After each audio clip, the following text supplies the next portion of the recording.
Mga mahal kong anak, ako si Jesus, at nais kong ibahagi ang aking mga saloobin tungkol sa mundo sa kasalukuyang panahon. Sa bawat sulok ng daigdig, nakikita ko ang kagandahan ng inyong mga gawa, ngunit nakikita ko rin ang mga pagsubok at bighati na inyong dinaranas. Ang mundo ngayon ay puno ng teknolohiya at kaunlaran, ngunit sa kabila nito, marami pa rin ang nagugutom, nasasaktan, at nawawala.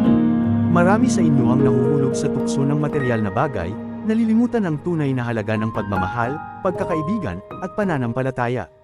Nakikita ko ang mga alitan at digmaan, ang pagkakawatak-watik ng mga pamilya at komunidad.